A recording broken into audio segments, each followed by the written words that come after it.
This is News 6 Tonight. I mean, it's a different day, but nothing has changed. Matt is still Matt. Hey, everyone. Welcome to News 6 Tonight. It is a new month. It's a brand new week. We get to start all over fresh again. That's right.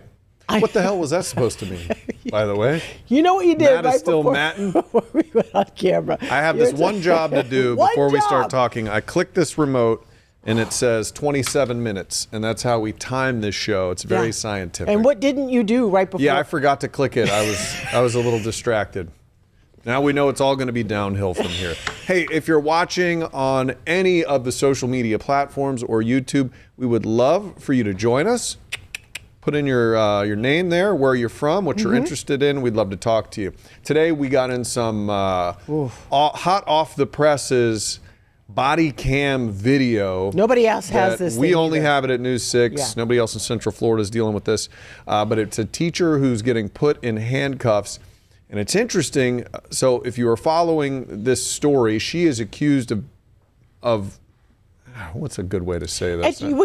I hate that we use the term inappropriate relationship, because a relationship infers that two people are consenting to do something. And I mean, I feel like if you're a underage person, she's accused of sleeping with the kid. Is basically the deal. I don't want to call that a relationship. But it's odd how the kid ended up living with her senior year. It's very different. And then he claims that she used alcohol and drugs to basically seduce him. So let's take a listen as a whole group of, I think this is Volusia County officers or deputies, take her in. Let me do that, please. Can I? No, wait, stop. Wait, stop. Please, I don't want my dog to escape. Please, I don't want my dog to escape. I don't want my dog to escape. I don't want my dog to escape. Just talk to us. I don't want you to go in my house. Tell us what you want us to do, okay? I don't want my dog to escape. I don't want my dog to escape. All right, honey. She's repeating the same thing over and over again. The dog should probably be the least of her worries. You can tell she's in a panic. This is Mackenzie McLean. Deputies approached her outside her home. This happened in February. This is the same home where she's a 49-year-old teacher at Crooms Academy, and she is accused of having sex with a teen boy while he was a student of hers. The documents describe how it started. We haven't heard about this until just recently here. He says McLean gave him about 12 shots of gin the first night he was alone with her. He claims he pushed her off, told her he wasn't interested, that this felt wrong.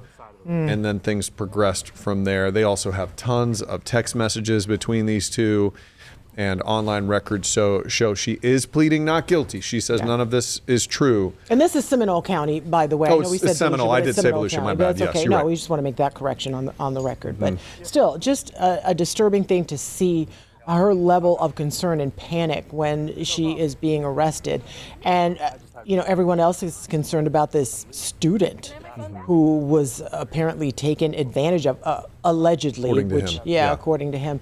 It's just one of those, we trust teachers with so much, and they do have a lot that they're dealing with, but when something like this apparently happens, it just makes you feel some kind of way, and you're worried about the welfare of that child. And this is one of those stories that got weirder and weirder the more we heard about it. We looked into her file, and it turned out that she was accused previously of sending naked pictures of herself to one of her co-workers' husbands. And then she was accused previously of chatting with students on Discord. So we've heard more and more about this. Obviously, she's going to see her day in court. We'll see what happens with that. But a very panicked moment for this teacher as she gets arrested for some very serious charges. Also, one of the reasons we have our community correspondents working on these stories, and Catherine Silver does a great job in Seminole County, and she's the only person who got this particular video, and it really does show you kind of the ins and outs of what happens when the consequences of something like this happen. So we'll continue to follow this one because it is a story like an onion. It has so many layers, and who knows what else we will continue to find out, because Catherine's going to continue digging on this story. All right, another story that caught our eye today happened in Brevard County. We've all been there. We've all been in traffic or on the highway or road when an ambulance maybe you say it's in the way, but if it has someone you care about in there, then that's precious cargo, and you exercise patience and you just kind of wait for them to clear the scene because they're working on someone. Well, a man in Brevard County did not have the patience to do that. Brevard County Sheriff Wayne Ivey says fire rescue crews were actually working on a patient in the back of an ambulance. When all of a sudden their ambulance started to move. Now you're parked, you're working on a patient and making sure it's safe to actually move the patient. Then one of the ambulance people in the ambulance got out, and that's when they saw this guy. His name is Lane Feathergill. Interesting name, Lane Feathergill. Yeah, so he was the one behind the wheel. The sheriff says that he told responders he wanted the ambulance to move so he could get through the driveway. So to recap, the ambulance medic in the leg. According to the paramedics. Do you think they're just going to make that up?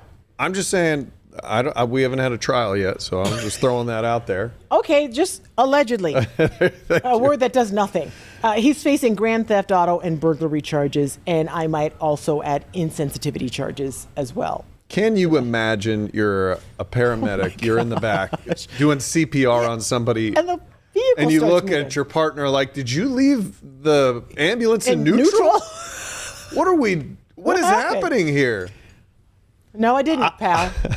I had this talk with my kids when I was teaching them how to drive. You know, you're stopped, you're wishing that you could keep driving, but there's an accident up ahead, and especially I got one with a touch of the ADHD, and she's like, we got to go. We can't. And I'm like, listen, it's good. We're not the person in the ambulance, thank God. Have some grace. You're show not some the patience. person over there getting worked on. Yes. Just take a breath. Keep a little perspective. I'm sure you have a tough pickleball game to get to there, Mr. Feathergill, but just take a breath. Allegedly, and Matt.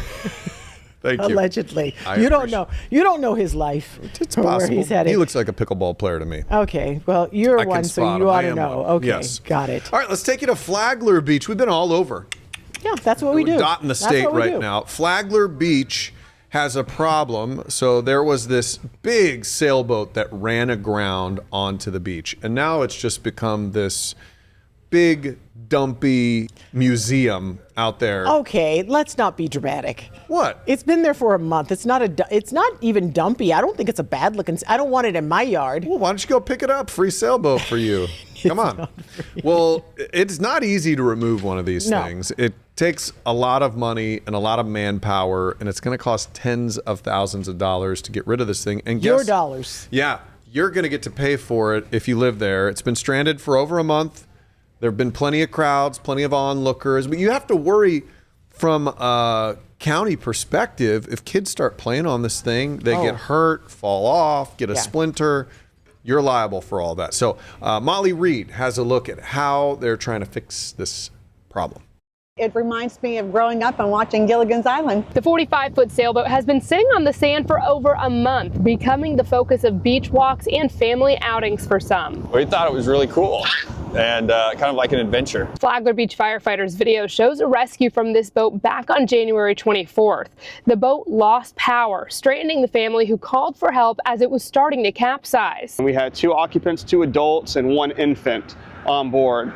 And the issue we had was the seas were about 6 to 7 feet. And the boat has been here since. Fire Chief Stephen Cox says the city wants it off the beach ASAP as it still poses some danger. The owners are opting to surrender ownership to the state, essentially abandoning it. Now, the city was getting some estimates to remove it of up to $80,000, but thankfully found someone who would do it for $42,000. Still, that bill is going to be footed by the taxpayer since the city is paying, but the city says there are a few options to try to get its money back. One is trying to get state grants. Another would be taking the owner to court for reimbursement. And the workers with the contracted company told me they're trying to have this boat off of the beach here within the next few days. So I'm over 2. She said city. I earlier said county. It's a nuisance boat then, right? Is that what it is right now? Yeah, so you can shoot it. I think. I don't know that that'll... But you're right. It's not a terrible looking boat. It almost seems like if you pulled it back onto shore, it might be usable. But apparently somebody doesn't want to spend all of the money. You would need a lot of horsepower, and you'd have to wait until you had one of those super high tides. Yeah. Probably. And what you don't want to do is wait till hurricane season. Maybe that's what they're waiting for. Just leave Maybe, it I parked don't there. know. Nah, it's not going to work out. Until It's gonna, hurricane yeah, they're season. going to, because it is, I didn't think about the danger of kids getting on board and maybe getting locked inside. You know, you just don't know, things happen. All right, we're in Volusia County now. The sheriff there, who we know is Mike Chitwood, he does not play around. He's famous. He is internet famous and just famous. He hates it, and I can say this because I've done a ride along with him. One of his things is if you try to scam the elderly in his community, he is going to get you. I'm with him there. He is going to get you. And this is the case that happened with an 85-year-old man. These people called him pretending to be from the bank and said, we need $6,000 from you. And this poor thing went and got $6,000 to give to these guys. And they sent an Uber driver to pick up the money. Now these guys, and you can roll the video, DJ. It's like okay, so here's the problem. Two men accused of scamming an 85-year-old out of $6,000. He withdrew the money from a bank. Uber driver picked it up. So they weren't done with this 85-year-old man yet. They called him again to say, we need $6,000 more dollars. We need more money. Greedier. Yeah, they did. Yeah. They did. Okay, so by this time, the sheriff and his guys were on to him. Oh, you like taking advantage of old people? How you like a face full of grass, friend? Okay, so what happened was they arranged a fake pickup, right? So they Right. got a package together for the same Uber driver to pick it up. And when they made contact, it was like, did you order this? Yes, I sure did order this pickup. And that's when they got, that's one of the takedowns of one of the guys. DJ, which one is that one? I can't remember. Okay. All right. See It Mr. was Shackelford yeah. going. He doesn't take the heavy spill like his friend did. No, Newton. so Michael Shackelford, he's 20 years old. He's accused of dropping Newton off at the pickup site. Both now face organized scheme to defraud charges. They're already out of jail on bond, so they could possibly do this again to someone. So this is why we're telling you, just please be aware of things like this. Detectives say the account that ordered the Uber is tied to similar scams throughout the country. Wow. This one Uber So account. this is just one but small little operation. Exactly. So they believe that the group is based out of South Florida, not what we want to be known for, but Giovanni Newton and Michael Shackelford are the two who were arrested in all of this, and they're already out on bond. But I guarantee you, you're going to hear from Sheriff Chitwood more about that and the takedown, because he despises. Here's what when I this wonder happens. about this. We hear these stories about people taking advantage of the elderly all the time. Were they born when their grandparents had passed away? You can't have had a grandma or a grandpa and then grow up and be a 20-year-old and think, I'm going to take advantage of somebody who's in their 70s or 80s. I don't even know if that matters anymore, just because we've lost all respect for people who have helped build this country, the elderly people. I just think of all the things that 85-year-old has had to accomplish in his life in order to have $6,000 in the bank to get, and then $6,000 more dollars. You know, this is what he has to spend the rest of his life living on. I don't know how much money he has in total, but that's still a lot of money.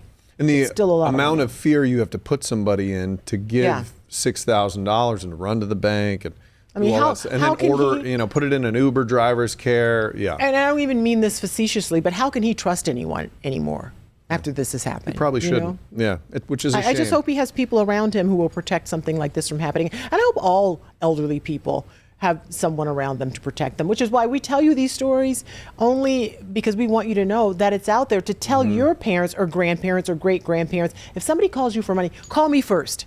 Yeah. And I'll verify. Let me know. Just call me. But the funny thing is about like my mother-in-law and my parents, I they know. think they know better than me. I You know. know? I know. No, Matt, you don't understand.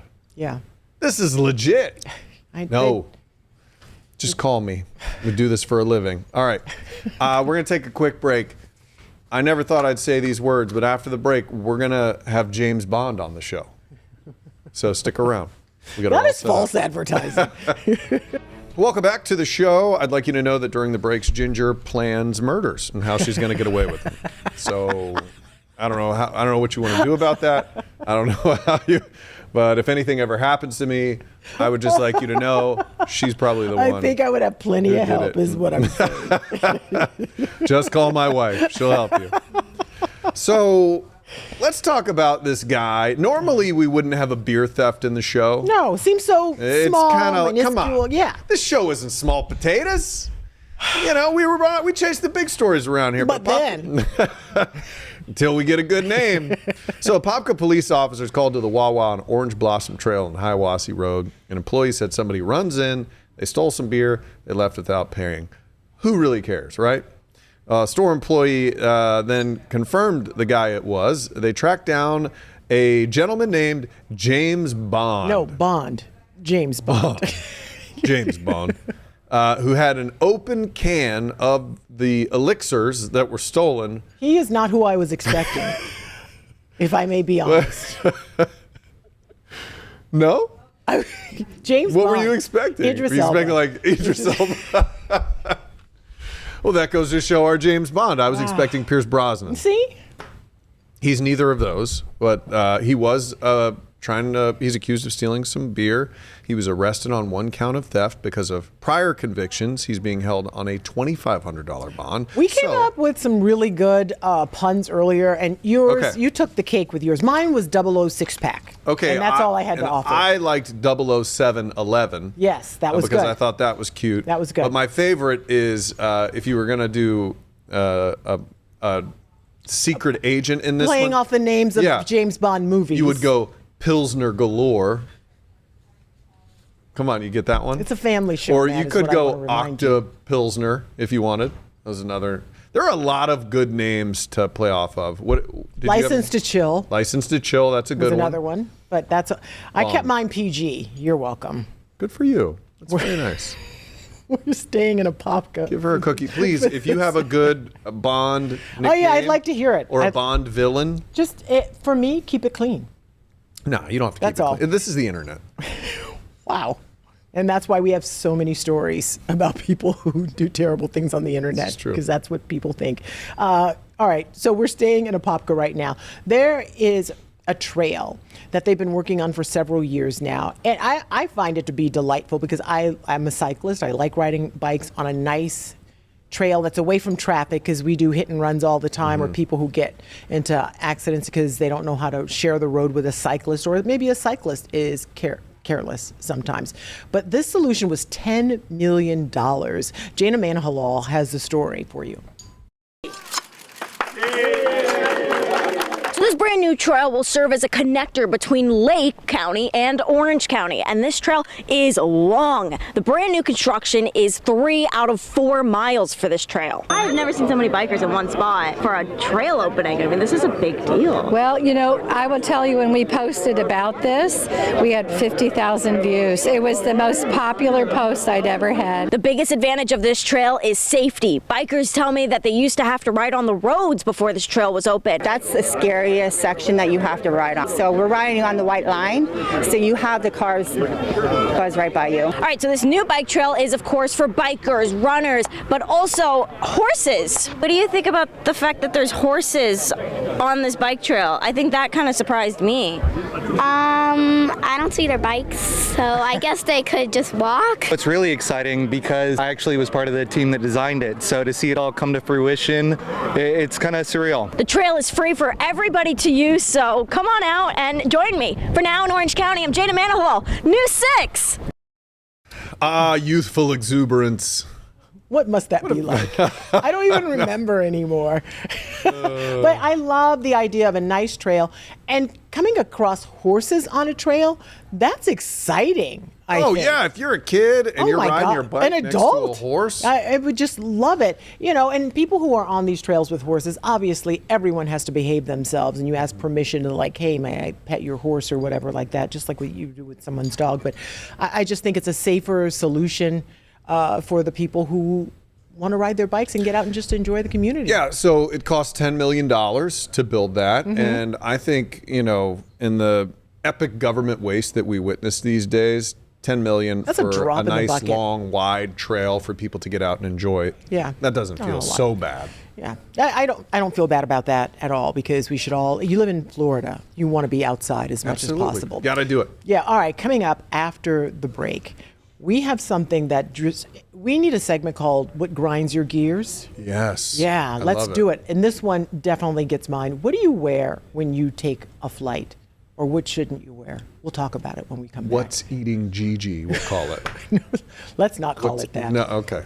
You're bad at naming things. I am, I'm sorry. We got to talk about airport fashion, because there's one post out there that's been seen by more than 8 million people, and it has everyone talking. You may have even seen this by now, but if you haven't, Tampa International Airport caused a social media firestorm when it put out this statement saying, "We've seen enough. We've had enough. It's time to ban pajamas at Tampa International Airport." And this got people fired up on both sides of the argument. Take a look at these responses on X. I can't decide if people who wear pajamas in public have given up on life or are living it to the fullest. I love this. Let's go back to the way it was in the 50s, 60s, and 70s. You didn't say anything about velvet. Make air travel less miserable before you ask people to be less comfortable. Is this legit? Amanda, no, it's not legit. The airport later came out and said this was all intended to just be a joke. But that didn't stop the airport fashion debate from taking over the internet for several days. So I'm gonna ask, what's the proper airport fashion etiquette? Are you the type to show up comfortable, pajamas, maybe sweats? Or do you think people should be a little more buttoned up?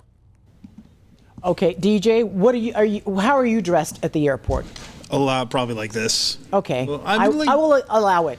I'm not scared of you flying. get to be the arbiter on what everybody needs to wear at the airport. So please tell me what you will allow me to wear to the airport. I'll tell you what I don't want you and wearing. the stupid Tampa airport. Who pajamas. cares? Pajamas, and don't bring your stinky flip-flops on the plane. Cover your feet. Well, I can wear flip-flops wherever I want. It's not a steakhouse. First of all, I like that's I'm not your going go-to. to we're not writing laws in Congress. First of all, if there's an emergency on the plane, your flip-flops are going to melt because it's going to be fire. Your flip-flops are melting. You're dead anyway.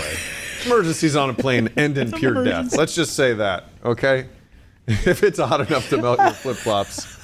Don't try to make it into a safety issue. This isn't a lab. Okay, it's an airplane. DJ. I don't care. I will agree with Mac. Airports are the most uncomfortable thing you can experience. Because you're wearing jacked up clothes. If you wore more comfortable clothes, you'd be comfortable. I mean, I'll even allow sweatpants if they have a drawstring and they're pulled up. That's nice. Yeah, that's good. Come on. Look, as long as you don't have wires coming out of your shoes, I don't really care what you're wearing at the airport. That people won't get that reference, but that was the shoe bomber. It was a good reference. Thank you. He got it, and he's young. I didn't say it. Anyway, DJ and I are right, and you're wrong. It was a joke. It got people talking, and because I got excited because you thought it was real, they're really going to start cracking down on these PJ I was wearers. on the horn trying to call MCO about when they were going to implement these rules because I was so excited. I just don't want to see your coffee stains on your children should wear it. Children should wear PJs to the airport, and people who recently had surgery. Wear what you want. She doesn't own you, and neither do I. Have yourself a great night, everybody. But wear pants. Bye. Yeah, wear pants.